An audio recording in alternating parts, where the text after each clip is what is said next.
Hello and welcome back to UGC NET Media Mastery. In this session, we are talking about propaganda theory, one of the earliest theories in media studies.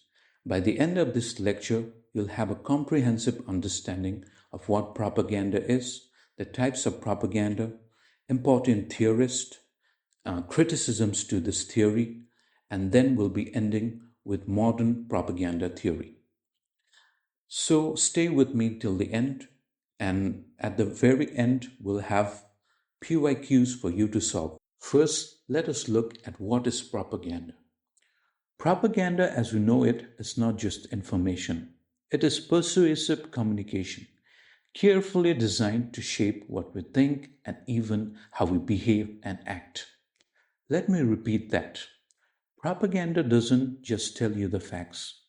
It tries to guide your opinions and often make you feel like the decisions you took was completely your own. So, can the media really shape what we believe? Well, propaganda theorists such as Harold Lasswell and Walter Lippmann think so. They believe that media has a direct effect on the public and that media can set the agenda, influence our choices, and even mobilize us to act. And here is something important. Propaganda doesn't always use logic. It plays with our emotions. Emotions such as fear, hope, pride, and hate. These feelings are powerful triggers, and propaganda knows how to push those buttons. Take a step back now and see where propaganda actually began.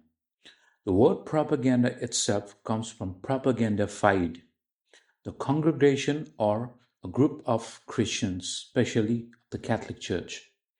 Its goal to spread Christianity around the world. Fast forward to the 18th and the 19th centuries, propaganda wasn't just religion anymore. It started being used in politics to influence revolutions, spread new ideas, and shape public opinion. Now, here's where things get really interesting. World War I. For the first time, governments used posters on a massive scale to mobilize millions of people. And then came Edward Bernays, known as the father of public relations. He took those wartime propaganda techniques and said, why not use it in peacetime, for advertising and even politics? That completely changed how marketing and PR work even today. During the years between World War I and World War II, propaganda became a tool for anti-regimes such as Nazis and communists. All used propaganda to control people and maintain power. Then World War II took it to the next level. Governments actually set up propaganda ministries to organize films, radio shows, posters, everything to shape public morale and keep citizens motivated. And finally, during the Cold War, propaganda became a global weapon. Okay, now that we know what propaganda is and where it comes from, let's look at the different types of propaganda. There are three main types: black, white, and gray. First, black propaganda. This is the most secretive type and it spreads lies and hides the source. Its goal is to completely deceive people. For example, during World War I, the Nazis ran fake radio stations that pretended to be from Britain, spreading rumors to lower British morale. A good example of the present-day propaganda can be that of the deepfake video of President Zelensky doing the rounds in the internet. The video showed Zelensky appealing to the people of Ukraine and its army to give up arms and surrender to Russia. Next is the white propaganda. This one is much more open. The source is clear. Everyone knows who is sending the message, but it only shows one side of the story. A good example of this can be the Swachh Bharat Abhiyan in India. Finally, grey propaganda. This is the tricky one. The source is unclear and sometimes even the truth is uncertain. It's used to confuse people and make them doubt what's real. A modern example could be viral WhatsApp forwards or social media posts. So remember, black hides the source and lies. White is open but biased, and gray lives in the confusing middle ground. Alright, now let's focus on Harold Lasswell, one of the pioneers of studying propaganda. Lasswell was a political scientist and communication theorist. He spent a lot of time studying how propaganda works, not just during wars, but also in peacetime. He noticed something very important. People are especially vulnerable during crisis, in times of war, depression, or uncertainty. People are looking for guidance or something to make sense. Laswell believed that propaganda could actually help guide society and prevent disorder. He argued for what he called a science of democracy, the idea that experts could use propaganda responsibly to educate, to inform, and unify people instead of letting chaos take over. One of his key contributions was the concept of master symbols, powerful images or rituals that unite people.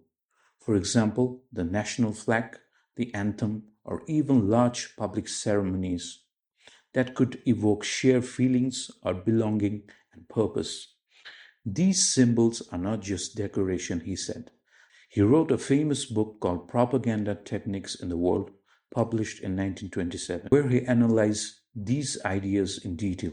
Now, let's turn our attention to another important theorist, Walter Lippmann. He was a highly influential American journalist and political commentator. His ideas really shaped how we understand public opinion today. He shared the same skepticism of Lasswell and doubted the common people's ability to make sense of the social world and make rational decisions.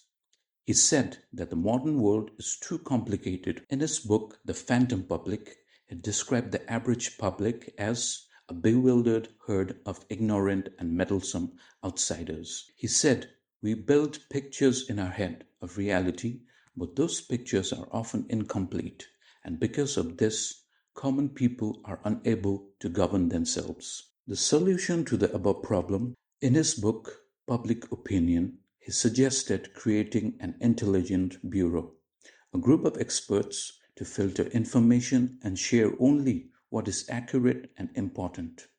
He thought this was necessary to protect democracy from misinformation. His key books include Public Opinion, 1922, which explored how media influence perception, and of course, The Phantom Public, 1925, which warned about the limitations of the average citizen in understanding complex political issues. Let us look at another fascinating figure, Edward Bernays, often called the father of public relations. Bernays was active in the United States after World War I, and here is a fun fact. He was actually the nephew of Sigmund Freud. He took Freud's idea about psychology and combined them with mass communication. And that completely changed how persuasion worked in the 20th century.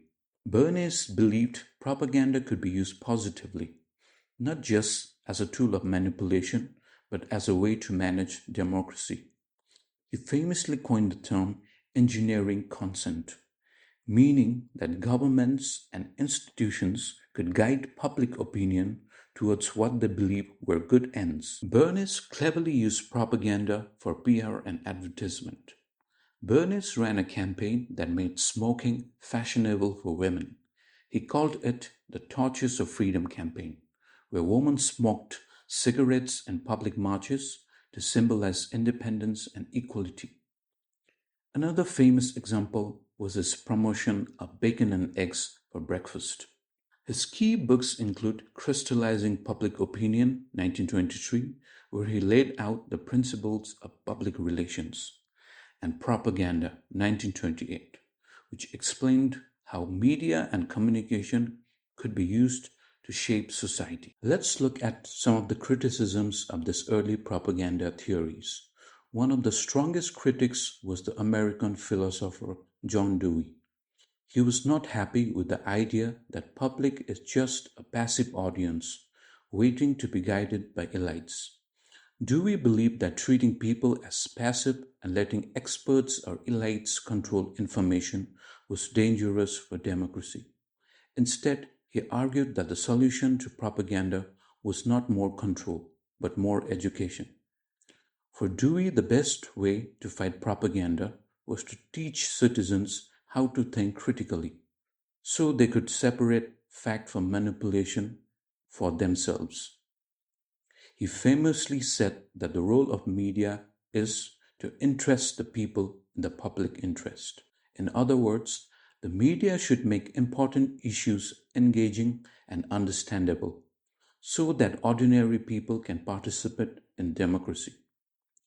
This way of thinking later inspired what we now call media literacy programs, where students are taught how to analyze news, question advertisement, and spot fake information online. Having looked at the criticisms for the theory, now let's look at the 7 classic propaganda techniques that are still used everywhere in politics, advertisement, and social media. First, name calling. This is when we use negative labels to create fear or hatred. For example, calling your opponent a traitor or a threat to the nation. We see this all the time in the elections, right? Second, glittering generalities. This is when we use big, attractive words like freedom, justice, or change, but you never explain what they really mean. Think of slogans like Make America Great Again.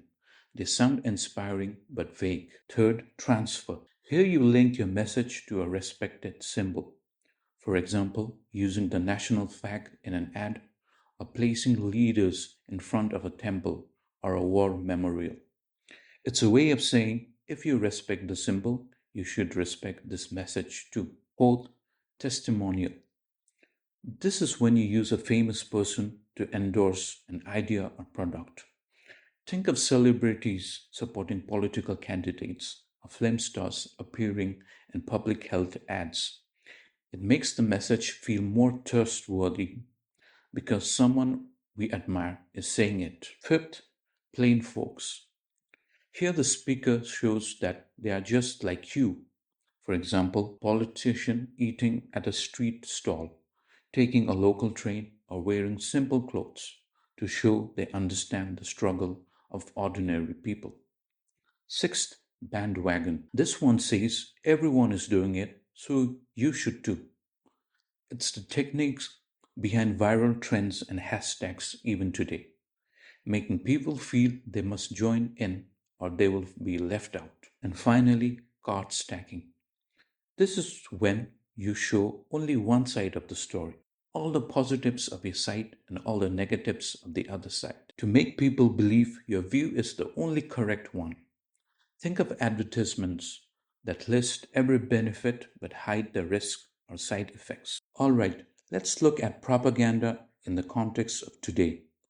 Modern scholars believe that propaganda didn't disappear after World War II or even after the Cold War.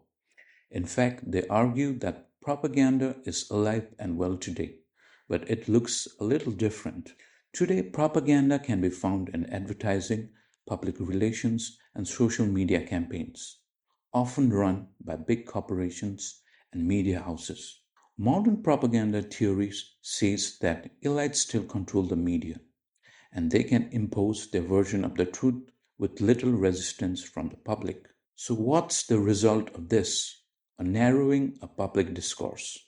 Instead of hearing many diverse viewpoints, we often hear today the same talking points repeated across multiple channels, be it your news channels, online ads, or influential campaigns. One of the most famous explanations of this can be found in Edward Herman and Noam Chomsky's book Manufacturing Consent, where they argue that mass media works like a propaganda system, shaping public opinion to serve the interest of powerful political and economic elites. Are some of the most important books and authors of modern propaganda theory for you to remember for your UGC NET Mass Communication exam. So, in this session, we've looked at what is propaganda, the types of propaganda, Important media theorists or propaganda theorists such as Lasswell and Lippmann. Then we have criticized the theory, especially by John Dewey. Then we have emphasized on modern propaganda theory, which emphasizes that propaganda is alive and well today. So in the next slides, we'll have few PYQs for you to solve, and please leave your answers in the comments below. Thank you for joining me in this one. See you in the next one, in which we'll be covering other theories such as critical theory.